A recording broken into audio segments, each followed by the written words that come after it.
Hello everybody, good afternoon, welcome to an academy. Let's crack UPSC CSC Hindi. आज थोड़ा सा technical issue चल रहा था, लेकिन हम भी अड़े हुए थे कि क्लास स्टार्ट करके ही रहेंगे। लगभग आधा घंटा लग गया इस पूरी समस्या को सुलझाने में, लेकिन फाइनली विश्वास की जीत हुई। हमारा विश्वास था कि क्लास हमारी आज होगी और इसीलिए लगे रहे और आधे घंटे के अंदर इसको सॉल्व किया। चलिए स्टार्ट करते हैं हमारी क्लास। और आज सभी को पता है कि आज का हमारा जो टॉपिक है, ठीक है, वो आप सभी को सबसे पहले धन्यवाद कि आपने इतना पेशेंस रख के आधा घंटा लगभग वेट किया क्लास शुरू होने का। ठीक है, लेकिन समस्याएं आती रहती हैं जीवन में कई बार। चलिए तो स्टार्ट करें। और आज हम लोग बात करेंगे सुदूर दक्षिण में इतिहास के आरंभ के बारे में।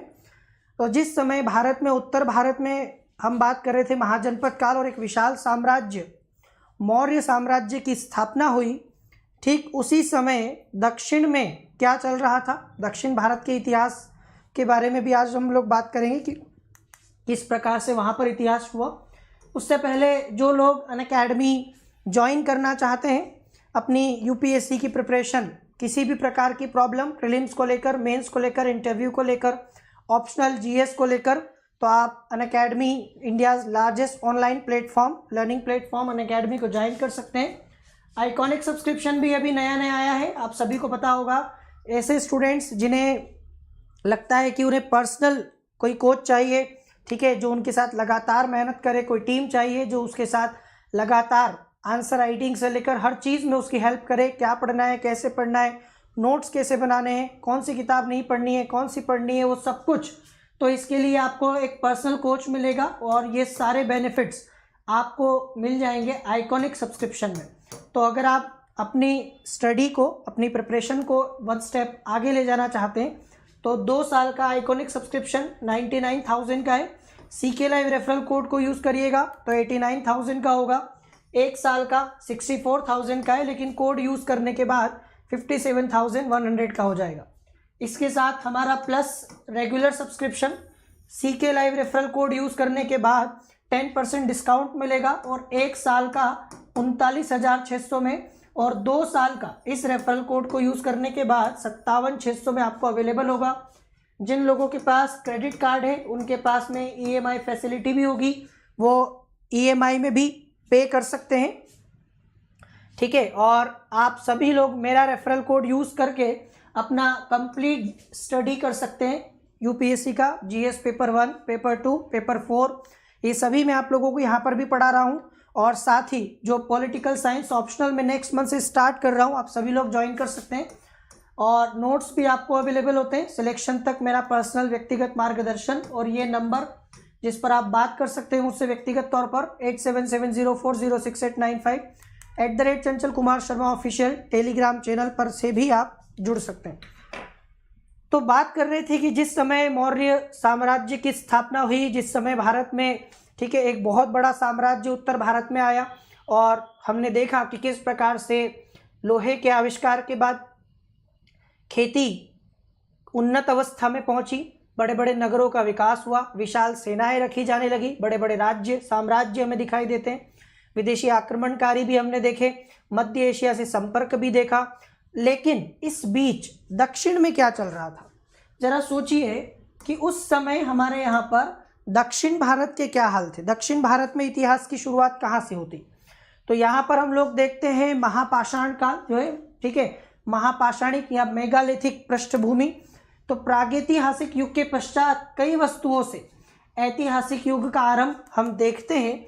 और जैसे फाल वाले हल से खेती करने वाले ग्रामीण समुदाय बड़े पैमाने पर आए, राजतंत्र का गठन हुआ, सामाजिक वर्ग पनपे, नए नए सामाजिक वर्गों का पनपना, धातु के सिक्कों का प्रयोग, कहीं पर हम देखते हैं कि तांबे के सिक्के, कहीं शीशे के सिक्के, कहीं पर सोने के सिक्के, चांदी के सिक्के, लेखन कला का प्रचलन, लेखन कला धीरे धीरे विकसित होती गई, लोग लेखन कला में माहिर होते चले गए, ठीक है। और लिखित साहित्य, इसके बाद हम देखते हैं कि लिखित साहित्य भी हमें मिलने लगा।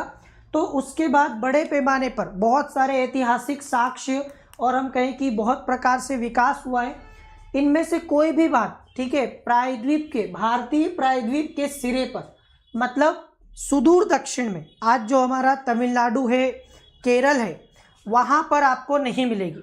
ईसा की दूसरी सदी तक आप लोग देखेंगे कि आपको उत्तर भारत में जो कुछ दिखाई दे रहा था, उत्तर भारत में क्या दिखाई दे रहा था, हलों के द्वारा, लोहे के फाल वाले हलों के द्वारा खेती, बड़े पैमाने पर अनाज का उत्पादन, नगरों का विकास, लेखन कला, धर्म का विकास। यहाँ पर हमने देखा कि बौद्ध और जैन दो बड़े धर्मों का भी उदय हुआ, कई संप्रदायों का उदय हुआ, बड़े बड़े राज्यों का उदय हुआ, साम्राज्यों की स्थापना हुई। लेकिन ये सब कुछ उत्तर भारत में और मध्य भारत में, दक्कन तक। इसके बाद ईसा पूर्व दूसरी सदी तक ये कुछ भी आपको दक्षिण में नहीं दिखेगा। मेरी बात समझ में आ रही? कहने का क्या मतलब है? कहने का मतलब है कि हम उत्तर भारत का जो इतिहास देख रहे थे, अभी तक हमने जो पढ़ा, तो हमने देखा कि 20वीं सदी तक हमारे उत्तर भारत का क्षेत्र काफ़ी विकसित हो चुका था। इसके पीछे कई कारण रहे और वो कारण भी हम देख चुके हैं, चाहे वो अनाज उत्पादन हो, चाहे वो पक्की ईंटों से बने हुए घर हो, नगर नियोजन हो, लेखन कला हो, धर्म संस्कृति का प्रचार हो, ठीक है, बड़ी बड़ी सेनाएं हो, बड़े बड़े साम्राज्य हो, वो सब कुछ हमने देखा था। लेकिन ये कुछ भी आपको दक्षिण में नहीं मिलेगा, ठीक है, जिसका केंद्र स्थल है कावेरी का डेल्टा। कावेरी के डेल्टा के आसपास तमिलनाडु और केरल के बारे में बात चल रही है मुख्य तौर पर। यहाँ तक ये सब कुछ चीज़ें जाने में टाइम लग गया, लेट हो गया, ठीक है, यहाँ तक आने में। इसके आगे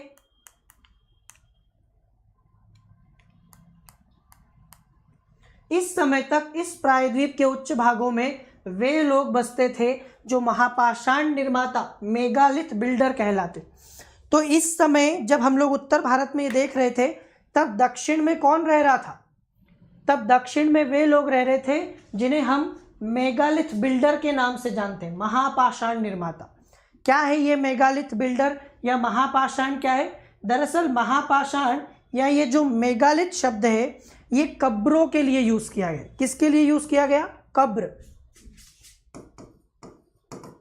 कब्र के लिए। जब इंसान मर जाता है तो आप जब उसे दफनाते हैं, ठीक है, उसके शव को, तो उसे हम क्या कहते हैं? कब्र कहते हैं। तो ये कुछ इस प्रकार की कब्रें होती थी जिनके आसपास बड़े बड़े पत्थर रखे जाते थे, पूरे आसपास। इनका पता हमें उनकी बस्तियों से नहीं चलता, जो बहुत कम मिलती है, बल्कि कब्रों से पता चलता है।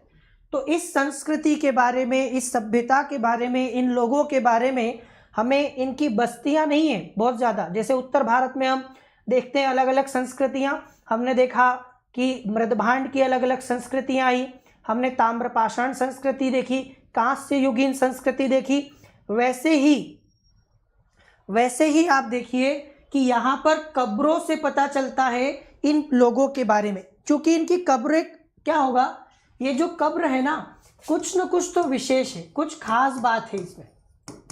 इन कब्रों में कुछ खास बात है जिसकी वजह से हमें इनके बारे में पता चलता है। कैसे हमें पता चलता है? सोचने वाली बात है। जस्ट मिनट, इसका सेल खत्म हो गया। तो देखिए यहाँ पर आप देखोगे महापाषाणिक संस्कृति का आरंभ लगभग 1000 ईसा पूर्व से माना जा सकता है, ठीक है। तो 1000 साल ईसा पूर्व मतलब आज से लगभग 3000 वर्ष पूर्व की बात। ये कौन सा समय है?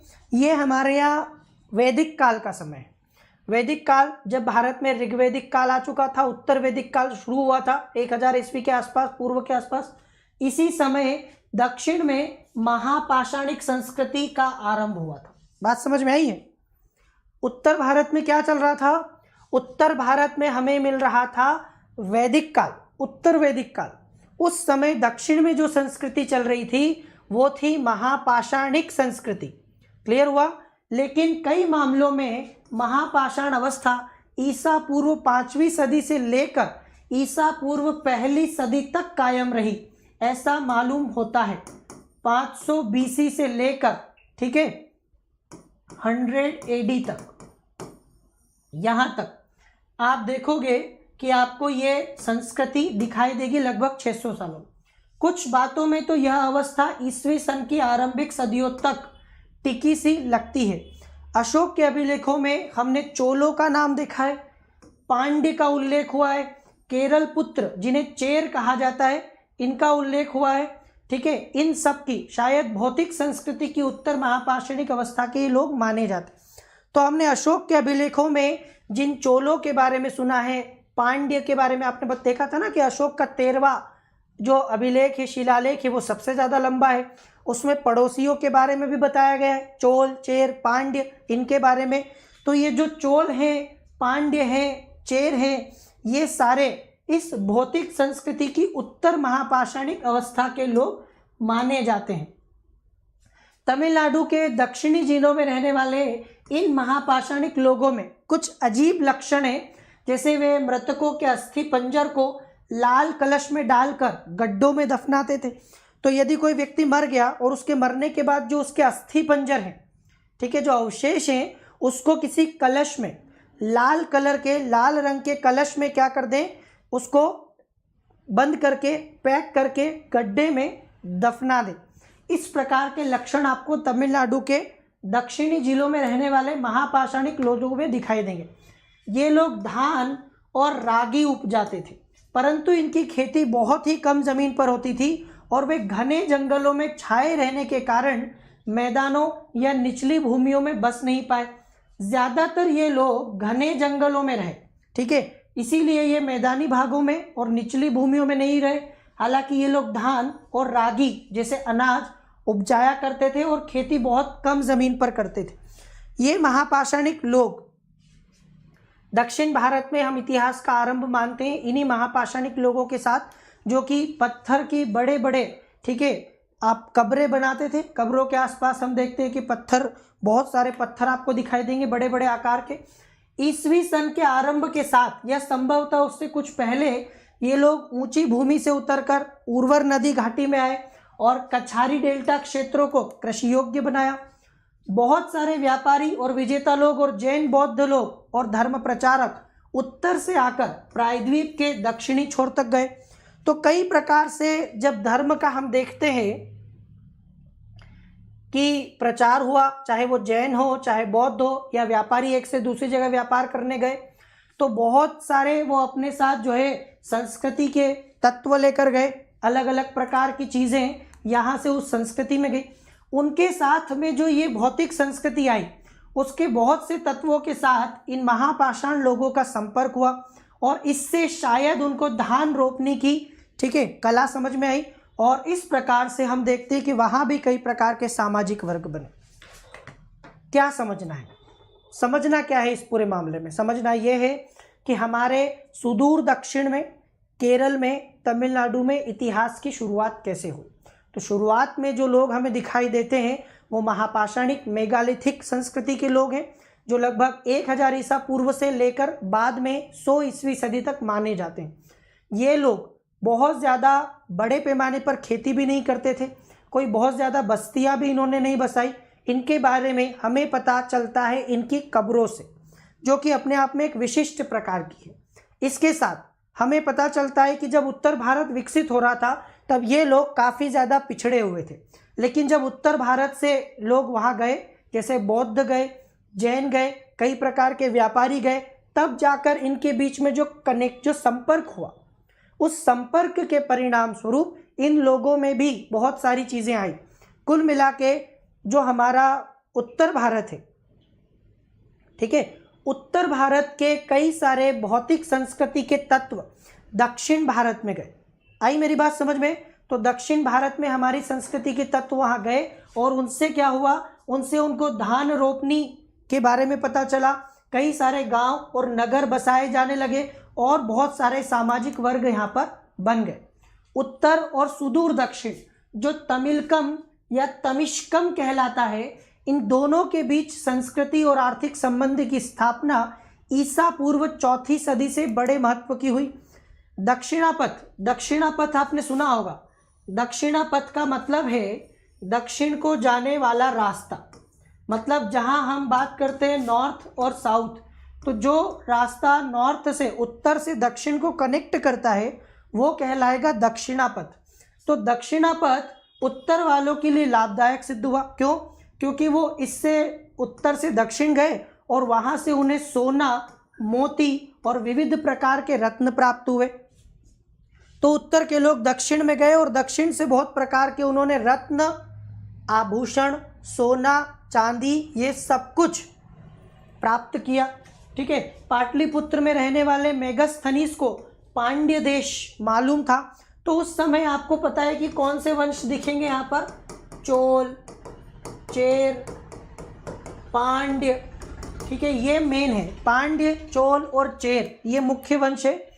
अशोक के अभिलेखों में उसके साम्राज्य की सीमा पर बसने वाले चोलों, पांड्यों, केरल पुत्रों और सतीय पुतों का उल्लेख है। तो इस प्रकार से हमें अशोक के अभिलेख से भी पता चलता है कि उस काल में दक्षिण में कुछ राजवंश थे। और ये राजवंश कौन से थे? ये राजवंश थे चोल। चोल हम देखते हैं कि 2 बार इतिहास में इनका नाम आता है। एक तो इस काल में, ईसा पूर्व काल में चोल एक बड़ी शक्ति थे, लेकिन बाद में बहुत सालों तक चोलों का पतन हो गया। इनके बारे में कोई बहुत ज़्यादा बात नहीं हुई। लेकिन बाद में फिर चोलों का उत्थान हुआ और हम देखते हैं राजेंद्र प्रथम, राजा राज प्रथम। ठीक है। और इनके बारे में जब इन्होंने बहुत बड़ा राज्य स्थापित किया अपना, इनके समय में बंगाल की खाड़ी में चोल वंश जो था वो बहुत शक्तिशाली था और बंगाल की खाड़ी में उनकी तूती बोलती थी। एक समय में बंगाल की खाड़ी को चोलों की झील कहा जाने लगा था। लेकिन वो सब बाद में हुआ। वो दूसरा चोल वंश था। मतलब चोलों का उत्थान हुआ पहले इस समय में और फिर पतन हो गया और फिर राजेंद्र, राजा राज प्रथम, इनके समय में फिर से चोलों का उत्थान हमें दिखाई देता है। तो चोल 2 बार इतिहास में आपको दिखाई देंगे। एक तो ये काल, अशोक के आसपास का काल, जब अशोक ने अपने अभिलेखों में बताया है कि उसके राज्य की सीमा पर चोल, चेर, पांड्य ये लोग क्या करते थे? ये निवास करते थे। तो हमें चोलों के बारे में पता चल गया है, पांड्यों के बारे में भी पता चल गया है। केरल पुत्र जिन्हें चेर कहा जाता है, चेर, इनके बारे में भी। लेकिन अभी तक सतीय पुतों के बारे में जो लिखा है, इनकी पहचान स्पष्ट नहीं हो पाई है कि ये कौन थे। तो कुल मिला के अशोक ने अपने अभिलेख में 4 दक्षिण राज्यों का वर्णन या उल्लेख किया है। कौन से 4? चोल, चेर, पांड्य और सतीय पुत्र। इसमें से हमें चोल, चेर और पांड्य तो समझ में आ गया। सतीय पुतों की पहचान अभी तक नहीं हो पाई है इनके बाद। ताम्रपर्णियों या श्रीलंका के निवासियों का भी उल्लेख है। ठीक है। अशोक की जो उपाधि थी देवानाम प्रिय या देवताओं का प्यारा, तो अशोक की उपाधि देवानाम प्रिय को या देवताओं के प्यारा को एक तमिल राजा ने भी अपनाया है। इसके साथ जैन, बौद्ध, आजीवक और ब्राह्मण तथा इन सबके अनुयायियों ने प्रसार का मार्ग यहाँ पर प्रशस्त किया। व्यापारियों के कार्यकलापों से भी लाभ हुआ और इस प्रकार अशोक के अभिलेख मुख्य महामार्गों पर स्थापित किए गए, ये हम जानते हैं। ये सारी चीज़ें इतिहास को जोड़ने की एक कोशिश है। हम समझना चाहते हैं कि भारत में ईसा पूर्व के समय किस प्रकार की बस्तियां थी, किस प्रकार के लोग थे, किस प्रकार की सामाजिक व्यवस्था थी, किस प्रकार की धार्मिक व्यवस्था थी, किस प्रकार की राजनीतिक व्यवस्था थी। और इस सब में उत्तर भारत में तो इतना ज़्यादा मैटर नहीं, क्योंकि उत्तर भारत में हमें सारी चीज़ें क्लियर हो रही हैं। खासकर इंडो बैक्ट्रियन और इनके आक्रमण के बाद से तो सारी चीज़ें स्पष्ट हो गई हमें, हमारा पूरा इतिहास। पर दक्षिण भारत में कुछ ज़्यादा उन्नति हुई नहीं थी। कुछ ही राजवंशों के नाम आपको दिखाई देते हैं और इसमें जब कनेक्शन हुआ उत्तर और दक्षिण भारत का, तो कुछ हमें उन्नति या प्रगति होती हुई दिखाई दी थी। ब्राह्मणिक प्रभाव भारी मात्रा में तमिलकम में भी पहुंचा। तमिलकम मतलब तमिलनाडु का एरिया। तमिलनाडु क्षेत्र। तो ब्राह्मणिक प्रभाव मतलब जो ब्राह्मण धर्म का हमारा प्रभाव था, हमारे यहाँ जिस प्रकार से ब्राह्मण आप देखते हैं ना कि थोड़े डोमिनेंट टाइप के थे और ब्राह्मण धर्म अपने आप में बहुत ज़्यादा फैला हुआ भी था, तो वहाँ पर भी आपका इसका प्रभाव दिखा देगा। लेकिन परंतु ऐसा वास्तव में ईसा की 4वीं सदी में आकर हुआ। मतलब दक्षिण भारत में, सुदूर दक्षिण में ब्राह्मण धर्म का प्रभाव ईसा की 4वीं सदी में ज़्यादा प्रभावी हुआ। इसके साथ कालक्रम से, समय के साथ तमिल संस्कृति के भी बहुत से तत्व उत्तर में फैले और ब्राह्मण धर्म संबंधी ग्रंथों में कावेरी की गणना देश की पवित्र नदियों में होने लगी। तो जैसे उत्तर से कुछ चीज़ें दक्षिण में गई और उत्तर के भौतिक संस्कृति के तत्व दक्षिण में गए, वैसे ही दक्षिण के कुछ तत्व उत्तर में भी आए होंगे। स्वाभाविक सी बात है कि उत्तर भारत में भी दक्षिण की संस्कृति के कुछ तत्व आएंगे। और हम देखते हैं कावेरी, हमारे यहाँ जो दूसरे पवित्र ग्रंथ हैं, ब्राह्मण ग्रंथ आदि, उसमें कावेरी की गणना देश की पवित्र नदियों में की गई। ठीक है, गंगा सिंधु सरस्वती च यमुना कावेरी नर्मदा। तो कावेरी की गणना हमारे यहाँ गंगा सिंधु सरस्वती, ठीक है, नर्मदा आदि के साथ की गई है। यमुना तो एक रूप से ये जो है क्या हो गई, पवित्र नदी माने जाने लगी। दक्षिण में जो 3 राज्य बने वह तब तक संभव न हुआ होगा जब तक जंगल को काट कर साफ करने और जीत कर खेती करने के काम को आसान बनाने वाले लोहे का कौशल न फैला होगा। तो दक्षिण में हमें चोल चेर पांड्य ये जो राज्य दिखाई दे रहे हैं, तो इस पूरे लाइन का ये मतलब है कि वो तब तक नहीं हुआ होगा जब तक कि इन लोगों ने जंगल साफ नहीं कर लिए होंगे। पहले जंगलों को साफ किया गया होगा, फिर वहाँ पर रहने गए होंगे, बसावट हुई होगी, फिर उसके बाद बस्तियाँ बसने के बाद खेती हुई होगी और उससे वहाँ पर राज्य की स्थापना हुई होगी। उत्तर भारत में भी तो यही हुआ।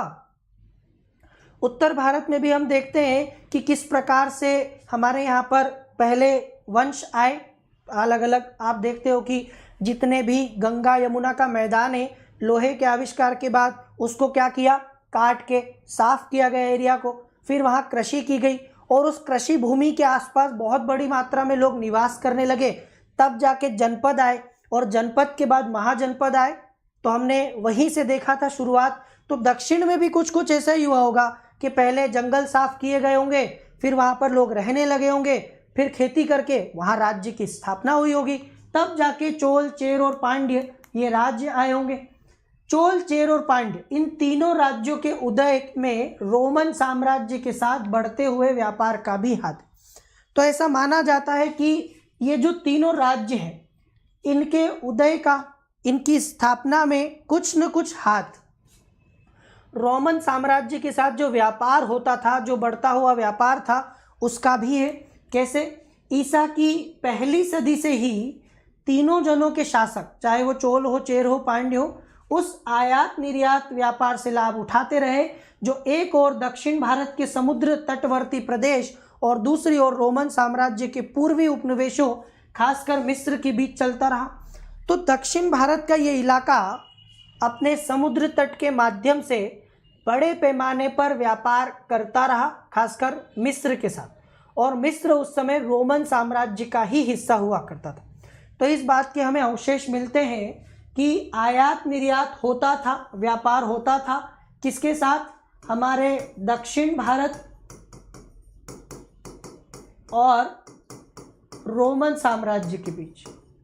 और ये रोमन साम्राज्य किसकी बात हो रही है? मिस्र, खासकर मिस्र के बीच।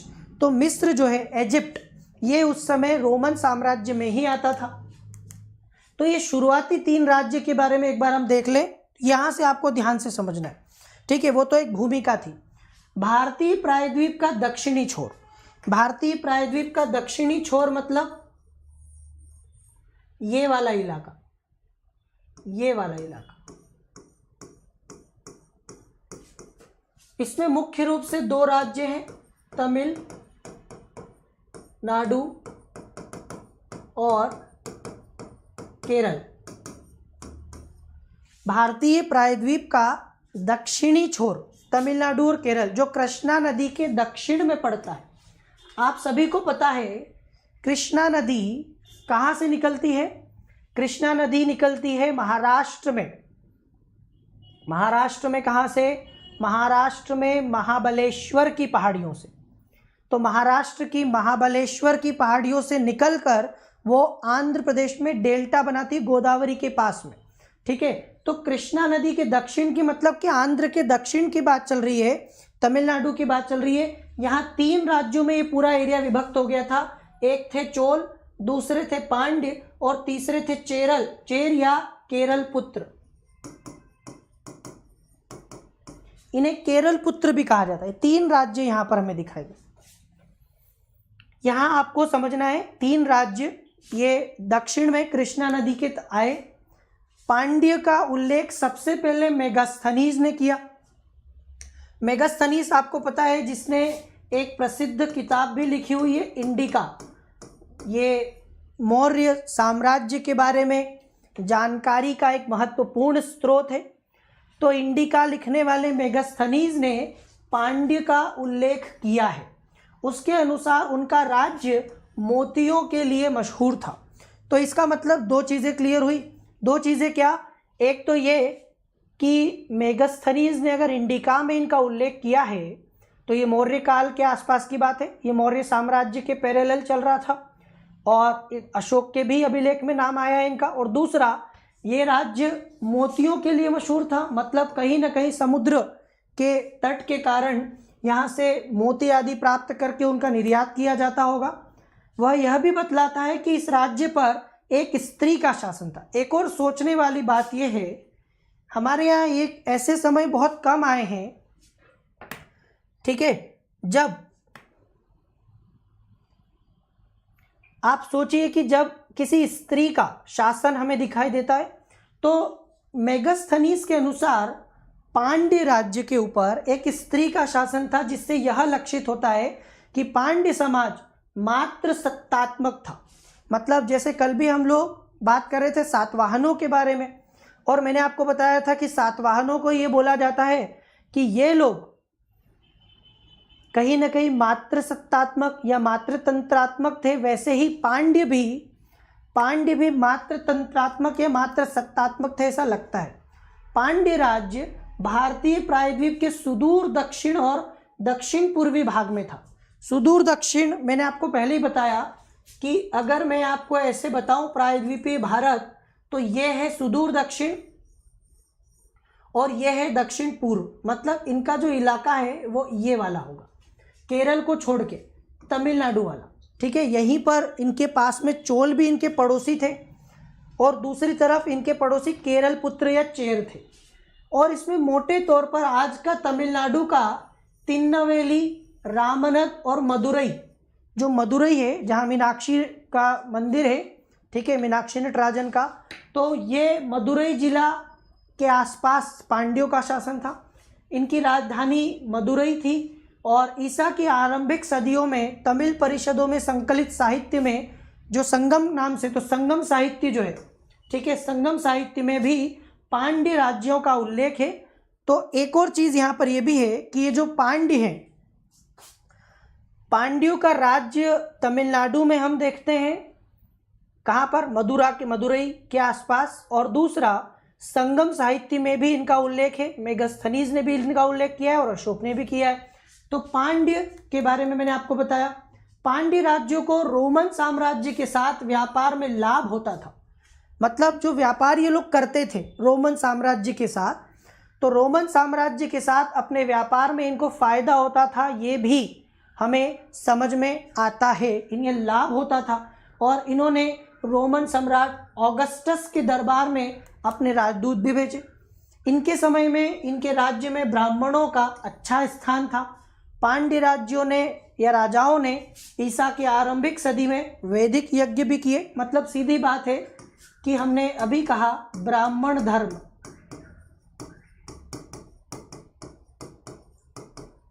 तो ब्राह्मण धर्म का हमें क्या दिखाई देता है? ब्राह्मण धर्म का प्रभाव दिखाई देता है पांड्यों के ऊपर, तभी तो उन्होंने वैदिक यज्ञ आदि किए। चोल राज्य अगला है, चोल। पांड्य के बाद चोल, ये मध्यकाल के आरंभ में चोल मंडलम कहलाता, ठीक है, चोल मंडलम। हम सभी जानते हैं कि ये वाला इलाका कोरोमंडल के नाम से जाना जाता है, कोरोमंडल तट। पता होगा ना आप लोगों को, तमिलनाडु का जो इलाका है, हमारा पूर्वी तट क्या कहलाता है? कोरोमंडल तट। और पश्चिम में केरल में क्या कहलाता है? मालाबार तट। तो ये कोरोमंडल मंडल तट के आसपास थे और इनको चोल मंडलम कहा जाता था। ये पेन्नार और वेलार, ये नदियां हैं तमिलनाडु में, पेन्नार और वेलार। इन नदियों के बीच में पांड्य राज्य के नॉर्थ ईस्ट पूर्वोत्तर कोण में पड़ता था। तो यहाँ पर आप देख सकते हो ईस्टर्न घाट नहीं, ईस्टर्न कोस्ट। ईस्टर्न घाट अलग चीज़ है, ईस्टर्न घाट तो पूर्वी घाट होगा, हम बात करें पूर्वी तट की। आप सभी लोग जब ज्योग्राफी पढ़ते हैं ना तो हम सब इस चीज़ को अच्छे से जानते हैं। देखो मैं आपको डिटेल में बता देता हूँ। देखो ये अगर आप देखोगे ना, ये है आपका पश्चिमी घाट और ये है पूर्वी घाट। और ये जो एरिया है जो कि आपके पूर्वी घाट और बंगाल की खाड़ी के बीच में पड़ रहा है, ये कहलाता है पूर्वी तट और ये कहलाता है पश्चिमी तट। अलग अलग नाम हैं इनके, अलग अलग क्षेत्रों में हम देखते हैं। इसको कोंकण तट भी कहा जाता है, यहाँ कोंकण तट कहा जाता है, यहाँ पर ये कन्नड़ तट के नाम से जाना जाता है, नीचे मालाबार तट के नाम से जाना जाता है। ये कोरोमंडल तट है, इसके ऊपर उत्तरी सरकार का तट, रॉयल सीमा तट जिसको आप कहते हैं, वो आपको मिलेगा। तो ये कहाँ पर है? ये कोरोमंडल तट पर है। आगे समझ में, ये कोरोमंडल तट पर है। इनकी राजनीतिक संस्था का केंद्र उरैयूर था, जो सूती कपड़े के व्यापार के लिए मशहूर है। किसका? चोलों का, चोल वंश का। लगता है कि ईसा पूर्व दूसरी सदी के मध्य में एलारा नामक चोल राजा, ठीक है, एलोरा नामक चोल राजा ने श्रीलंका पर विजय की और लगभग 50 वर्षों तक वहां शासन किया। ये आप समझ रहे हैं, ईसा से 200 साल पहले इनके एक राजा ने, ऐसा माना जाता है कि श्रीलंका को जीतकर और श्रीलंका पर लगभग 50 सालों तक राज भी किया, शासन भी किया, चोल राजा एलोरा ने। चोलों का अधिक सुनिश्चित इतिहास ईसा की दूसरी सदी में उनके प्रख्यात राजा कराईकल से शुरू होता है, ठीक है। उसने पुहार की स्थापना की। ये इनकी पुहार का जो है ये बड़ा महत्वपूर्ण नाम है। पुहार की स्थापना की और कावेरी नदी के किनारे 160 किलोमीटर लंबा बांध बनाया उस काल में। किसने? कराईकल ने। इसका निर्माण 12,000 गुलामों के द्वारा करवाया गया, जिन्हें श्रीलंका से बंदी बनाकर लाया गया था। तो श्रीलंका पर जब विजय हासिल की तो श्रीलंका को जीत के वहाँ पर लगभग 50 साल तक इन्होंने शासन भी किया। बाद में वहाँ से कुछ गुलाम जो बंदी बनाकर लाए थे, उनके द्वारा ऐसा माना जाता है कि कावेरी नदी के किनारे 160 किलोमीटर लंबा बांध, अब ये थोड़ा अतिशयोक्ति लगता है, 160 किलोमीटर लंबा बांध बनवाना नदी के ऊपर, ठीक है। पुहार की पहचान, पुहार आज का कावेरी पट्टनम, ठीक है, ये जो पुहार की स्थापना की थी वो आज का कावेरी पट्टनम माना जाता है, जो उस काल में चोलों की राजधानी हुआ करता था, ठीक है, चोलों की राजधानी हुआ करता था। यह व्यापार और वाणिज्य का बहुत बड़ा केंद्र था और हमें पता चला है उत्खननों से कि उसका डॉक समझते हो, जहाँ पे जहाज वगैरह, शिप वगैरह खड़े होते हैं, डॉक यार्ड, तो उसका जो गोदी बाड़ा था वो बहुत विशाल था। चोलों के वैभव का मुख्य स्रोत सूती कपड़े का व्यापार था। मतलब अगर उस काल में चोल इतने संपन्न हुए तो उसका रीज़न क्या है? उसका रीज़न ये है, ठीक है, उसका रीज़न ये है कि इनके पास में सूती कपड़े का व्यापार था। मतलब बहुत ज़्यादा सूती कपड़े का ये व्यापार करते थे और इनके पास एक अच्छी नौसेना भी हुआ करती थी चोलों के पास में उसका। तो पुहार या कावेरी पट्टनम इनकी राजधानी हो गई। इन्होंने श्रीलंका पर भी आक्रमण करके उस पर भी विजय हासिल की और ये संपन्न थे क्योंकि इनके पास सूती कपड़े का अच्छा व्यापार था, एक अच्छी नौसेना थी। चेरों और पांड्यों ने चोलों के राज्य में घुसकर अपना अपना राज्य फैलाया। तो ऐसा माना जाता है कि चोल राज्य को बाद में खत्म कर दिया गया किसके द्वारा? चेर और पांड्य। तो चेर और पांड्य, उधर से केरल से चेर आए और तमिलनाडु में आप देखिए कि चोल आए और इन्होंने पांड्य, तो पांड्य और चेरों ने मिलकर चोलों के राज्य में घुस के उसको क्या कर दिया? समाप्त किया, उसके अपना राज्य फैला लिया और जो भी बची कुची सत्ता थी उसे उत्तर से पल्लवों ने हमला करके समाप्त कर दिया। तो इस प्रकार से इस काल में प्रथम चोल वंश का अंत हुआ। प्रथम चोल वंश में हमने एलोरा करैकल जैसे राजा देखे, जिन्होंने श्रीलंका तक पर राज किया, जिन्होंने श्रीलंका पर विजय हासिल की, जिन्होंने बड़ी मात्रा में नौसेना भी रखी, जिन्होंने अपनी राजधानी में ठीक है अच्छा खासा विकास भी करवाया, सूती वस्त्र का बड़ा व्यापार भी ये लोग करते थे। ठीक है, यहाँ तक समझ में आया आपको। अब इसके बाद चोलों का अंत हो गया। चेर, पांड्य और पल्लव, चेर, पांड्य और पल्लव तीनों ने मिलकर चोलों के इस वंश का नाश कर दिया। ईसा की 4वीं से 9वीं सदी तक देखो लगभग हम कहें कि 500-600 सालों तक, लगभग 500-600 सालों तक दक्षिण भारत के इतिहास में चोलों की कोई भूमिका नहीं दिखाई देती। उसके बाद तो यहाँ पहला चोल वंश के साथ में इनका साम्राज्य लगभग समाप्त हो गया। चेर या केरल जो है पांड्य क्षेत्र के पश्चिम और उत्तर में था। जो चेर राज्य था, केरल पुत्रों का राज्य, वो पांड्यों के पश्चिम और उत्तर में था। एक अगर सोचे तो ये होगा चेर, ठीक है। इसके बाद यहाँ पर आप देखोगे ये है पांड्य और ये है चोल। ऐसे ये पास पास में शासन कर रहे थे। ये इलाका केरल में पड़ता है और ये तमिलनाडु में पड़ता है। इसमें इन दोनों ने, पांड्य और चेर ने मिलके चोलों को समाप्त कर दिया। ऊपर से कौन आया? ऊपर से पल्लव आए। तो पल्लव, चोल और चेर, पल्लव, चेर और पांड्य तीनों ने मिलके, ठीक है, तीनों ने मिलके क्या कर दिया? चोलों का अंत कर दिया। और लगभग उसके बाद में 500-600 सालों तक इनके बारे में कोई बहुत ज़्यादा हमें सुनाई नहीं देता है। इनके बारे में कोई ज़्यादा जानकारी हमें नहीं है, क्योंकि इनकी कोई भूमिका ही नहीं रही। और इस प्रकार से बाद में फिर से चोल वंश का उदय हुआ था। उसमें समुद्र और पहाड़ों के बीच एक सकरी सी पट्टी पड़ती थी, जिसमें आधुनिक केरल राज्य का और तमिलनाडु का अंश था। किसकी बात हो रही है? चेर या केरल पुत्र। चेर का जो राज्य था उसमें समुद्र और पहाड़, तो समुद्र होगा ही सही ना, इधर अरब सागर और इधर आएगा पश्चिमी घाट, ठीक है।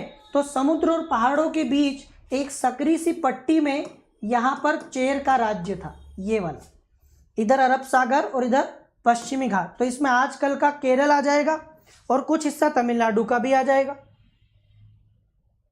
ठीक है। ये चेर वंश का, चेरों का राज्य था। यहाँ पर चेरों की प्रगति रोमन लोगों के साथ व्यापार के कारण हुई।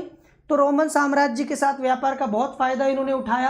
रोमनों ने अपने हित की रक्षा के लिए सेना की 2 टुकड़ियां, ठीक है, मुजरिस में स्थापित की थी, जिसकी पहचान चेर क्षेत्र में कांगनोर से की जाती है।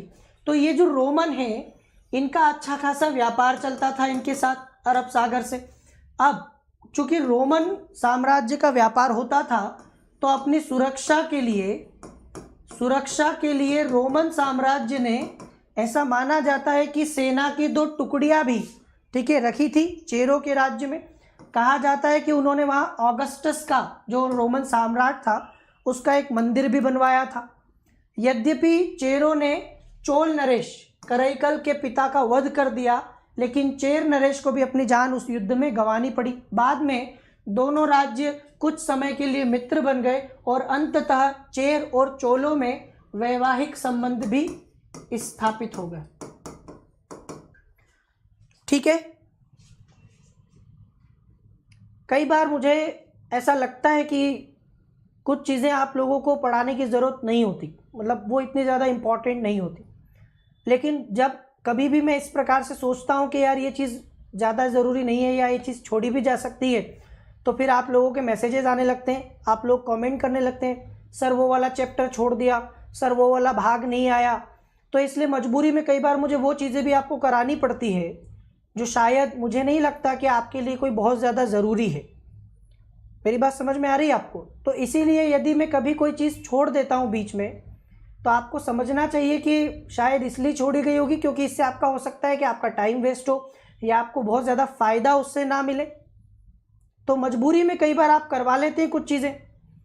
अब मुझे एक आपके एग्ज़ाम को, सिलेबस को, आपकी ज़रूरतों को, आपके लिए क्या ज़रूरी है वो सब देखना पड़ता है, और वही चीज़ मैं आपको करवाना चाहता हूँ जो आपके काम की है। पर कुछ ऐसे होते हैं कि वो बुक का एक एक वर्ड करवाना चाहते हैं, उनको लगता है कि सर सब कुछ करवाइए, सर एक एक पॉइंट बताइए, चाहे वो काम का हो या मत हो, हमें सब कुछ पढ़ाइए। आप कोई भी चैप्टर मिस मत कीजिए, चाहे वो काम का हो या मत हो, बस वो किताब में दिया है तो पढ़ना है ना। ये स्मार्ट स्टडीज़ नहीं कहलाती कि आपको जो किताब में दिया है वो सब कुछ थोड़े ना पढ़ना होता है। किताब तो बहुत बड़ा होता है, क्या सब कुछ पढ़ोगे क्या, उसमें से काम की चीज़ें निकालनी होती है ना। लेकिन अब किताब है तो पढ़ाइए, पूरी पढ़ाइए। फिर आप लोगों के मैसेज आने लगते हैं कि सर वो वाला चैप्टर तो छोड़ दिया, फलाना। मैंने लक्ष्मीकांत में भी आपको जब पढ़ाया था तो बहुत से लोगों के कमेंट आ रहे थे कि सर ये वाला नहीं पढ़ाया, वो वाला आपने रहने छोड़ दिया, ये वाला क्यों नहीं करवाया। जैसे राष्ट्रीय अनुसूचित जाति आयोग जब मैंने नहीं करवाया था तो बहुत सारे लोगों के मैसेज आए। आप में से कई लोगों ने कमेंट किया कि सर आपने अनुसूचित जाति आयोग नहीं पढ़ाया, आपने अनुसूचित जनजाति आयोग नहीं पढ़ाया। तो मैंने आपसे तब भी कहा था कि इसको पढ़ा के फ़ायदा क्या होगा। मतलब ये ऐसी चीज़ है जिसमें पढ़ाने लायक कुछ है ही नहीं। एक आयोग है जिसका गठन है, उसमें इतने सदस्य हैं, इतने इस प्रकार से उसमें कुछ ज़्यादा आता भी नहीं, लेकिन हमें सब कुछ करवाना होता है। हमें बार बार मैसेज करके ये कि सर आप कुछ भी मत छोड़िए, तो फिर पढ़ो। ये अंततः क्या हो गए, वैवाहिक संबंध हो गया, ये मित्र बन गए। आगे चलकर चेर राजा ने चोलों के विरुद्ध पांड्य शासकों से गठजोड़ किया, लेकिन चोलों ने दोनों को हराया। कहा जाता है कि चेर राजा ने पीठ में घाव लगने के कारण आत्महत्या कर ली। चेर कवियों के अनुसार उनका सबसे बड़ा राजा सेंगुट्टुवन माना जाता है, जिसे लाल चेर कहते हैं। ठीक है, लाल चेर या भला चेर कहा जाता है, सेंगुट्टुवन इनका सबसे बड़ा राजा कौन है। ठीक है, इनका सबसे बड़ा राजा सेंगुट्टुवन या लाल चेर कहलाता है। ईसा की दूसरी सदी के बाद चेर शक्ति का भी ह्रास हुआ, और उसके बाद ईसा के 8वीं सदी तक चेर के बारे में भी हमें कुछ भी ज्ञात नहीं है, तो इनका भी पतन हो गया। इन तीनों राज्यों के राजनीतिक इतिहास की मुख्य दिलचस्पी इनके अपने बीच और श्रीलंका के साथ लगातार होते रहे युद्धों की कहानी में, कि किस प्रकार से चोल, चेर और पांड्य आपस में लड़ते रहे और किस प्रकार से ये श्रीलंका के साथ लड़ते रहे, क्योंकि उस समय श्रीलंका के साथ भी इनके कई युद्ध हुए, इन्होंने श्रीलंका पर भी विजय हासिल की। तो ये बड़ा ही दिलचस्प है कि किस प्रकार से इन्होंने श्रीलंका से और आपस में युद्ध लड़े। युद्धों के कारण ये राज्य कमज़ोर तो अवश्य हुए, परंतु अपने प्राकृतिक संसाधन और विदेश व्यापार से काफ़ी लाभ उठाते रहे। आज भी दक्षिण भारत प्राकृतिक संसाधनों के मामले में धनी है।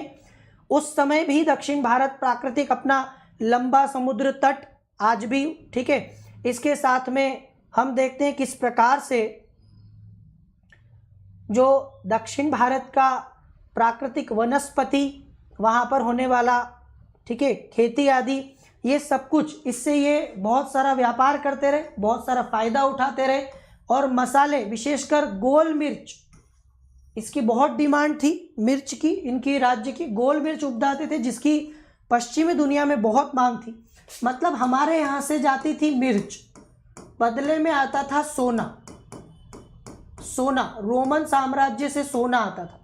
तो एक समय में ये बोला जाने लगा कि बहुत सारा सोना सिर्फ मिर्ची खा खा के उन्होंने पहुंचा दिया। मतलब हमारे यहाँ से मिर्च ले जाते थे, मिर्ची जाती थी और बदले में वहाँ से सोना आता था बड़े। तो रोमन साम्राज्य हमारी मिर्ची के बदले जो सोना पहुँचाता था, उससे धीरे धीरे उसकी स्थिति खराब हो गई। ठीक है, एक समय यह भी आया कि बहुत सारा सोना हमारे यहाँ पर आ गया उस मिर्च के बदले में। इनके अलावा वे मलमल और रेशम भी पैदा करते थे। आज भी आपको पता है कि दक्षिण भारत में रेशम, सिल्क पैदा किया जाता है। तो उस समय भी सिल्क जो है, रेशम पैदा किया जाता था। कहा जाता है कि उनका सूती कपड़ा सांप की केचुली जैसा पतला होता था। ये एक बड़ा, ये मैं आपको बताऊंगा, थोड़ा सा ध्यान से, कलाकारी की बात है। ये एक आर्ट, इतना महीन, इतना बारीक सूती कपड़ा जो सांप की केचुली से भी पतला। कभी आपने सांप की केचुली देखी हो तो वो कितनी पतली होती, उससे भी बारीक। ऐसा बोला जाता है कि बहुत सारा कपड़ा घड़ी करके आप एक माचिस की डिब्बी में रख सकते हैं, ऐसी भी कई लोग बातें करते हैं। इतना पतला हुआ करता था, इतना उत्कृष्ट कोटि का बढ़िया सूती कपड़ा ये लोग बनाया करते थे। प्राचीन तमिल काव्यों में रेशम के ऊपर तरह तरह की नक्काशीदार बुनाई का वर्णन किया गया है। उरैयूर जो चोलों के काल में बड़ा एक जो है था, अपने सूती कपड़े के व्यापार के लिए प्रसिद्ध था। ठीक है, धन और तलवार, सौदागरों की सुरक्षा के लिए तथा तस्करी रोकने के लिए सड़कों पर सैनिक लगातार चौकसी करते रहते थे। तो उस समय भी सुरक्षा के दृष्टिकोण से सैनिक आदि रखे जाते थे। युद्ध में हाथ लगे माल से भी राजकोष में वृद्धि होती थी। तो एक तो व्यापार, और व्यापार के साथ में जब युद्ध होता था तो जीतने के बदले जो मिलता था उससे भी, परंतु युद्ध और राजव्यवस्था का वास्तविक आधार कृषि से होने वाली नियमित आय ही था। तो मुख्य रूप से कृषि, वो कृषि ही थी जिसके आधार पर ये तीनों के तीनों राज्य उस काल में फले फूले। हालांकि इनकी आय का साधन व्यापार भी था और इनकी आय का साधन युद्ध से होने वाली आय भी था, लेकिन इस सब के अलावा इन लोगों को कृषि से जो नियमित आय होती थी वो इनका वास्तविक आधार था। प्रायद्वीप का सिरा और उससे लगे क्षेत्र बहुत ज़्यादा उपजाऊ थे। खेतों में धान, रागी और ईख की उपज होती थी। सबसे बड़ा कारण है डेल्टा, चाहे कृष्णा का डेल्टा हो, कावेरी का डेल्टा हो। आज भी हम जानते हैं कि डेल्टा इलाकों में उपजाऊ मिट्टी मिलती है, जलोढ़, और यहाँ पर आज भी बहुत ज़्यादा पैदा किया जाता है। तो इसीलिए ये लोग बड़ी मात्रा में, ठीक है, धान, रागी, ईख आदि उपजा लेते थे। जो उत्तर भारत के राज्य थे वो गंगा यमुना मैदान के उपजाऊ मैदान पर निर्भर थे, और दक्षिण भारत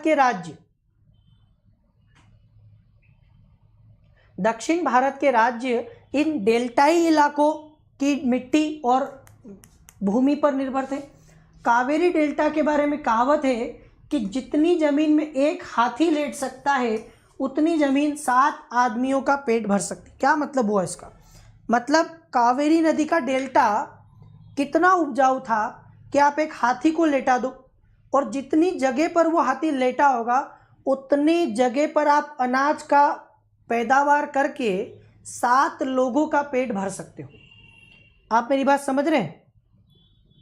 इससे पता चलता है कि कितनी उपजाऊ मिट्टी होगी या डेल्टा कितना उपजाऊ था। बात समझ में आई आपको? एक हाथी के बराबर ज़मीन पर 7 लोगों के खाने लायक अनाज पैदा हो रहा है। ये बताता है कि जो प्रोडक्शन है वो बहुत ज़्यादा होता था। ठीक है, प्रोडक्टिविटी बहुत ज़्यादा थी। क्या मतलब इसका? उत्पादकता बहुत ज़्यादा थी, प्रोडक्टिविटी।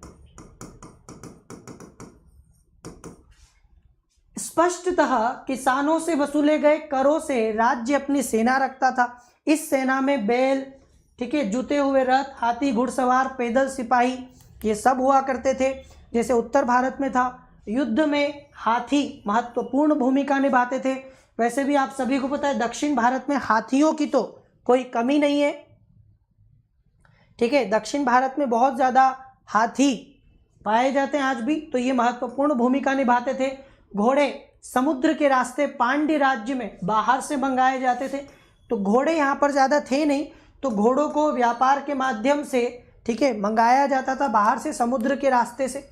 सामंत और राजकुमार या सेनापति हाथी पर चढ़ते थे और सेनानी रथ पर। आज भी हम बहुत सारे सीरियल्स वगैरह में देखते हैं ना कि युद्ध होता है तो प्राचीन काल में तो राजा हाथी पर बैठा हुआ दिखाई देता है। तो सेनापति, राजकुमार, सामंत ये हाथी पर चढ़ते थे, सेनानी जो है वो रथ पर, पैदल सिपाही और घुड़सवार पाँव की रक्षा के लिए चमड़े की जूते पहनते थे। ठीक है, यहाँ तक क्लियर? तो ये आज का हमारा सेशन यहीं पर समाप्त हुआ। आप सभी लोगों को बहुत बहुत शुक्रिया कि आपने थोड़ा सा वेट किया। कल हमारा शुक्रवार है तो आर्ट एंड कल्चर का सेशन होगा, जिसमें हम लोग कला और संस्कृति में नितिन सिंघानिया सर की पुस्तक को आगे बढ़ाएंगे। लास्ट में हम लोगों ने दृश्य कला के बारे में देख लिया था। ठीक है, आगे चलेंगे, उसी लोग को हम लोग कंटिन्यू करेंगे। तो फिर हम लोग मिलेंगे 1:30 बजे मॉडर्न इंडिया आधुनिक भारत के इतिहास के हमारी श्रेणी में विपिन चंद्रा में। तब तक के लिए take care, bye, good luck, जय हिंद, लेट्स क्रैक इट। और आप सभी को पता है, use the referral code CK Live। अगर आप ज्वाइन करना चाहते हैं तो CK Live रेफरल कोड को यूज़ करिए।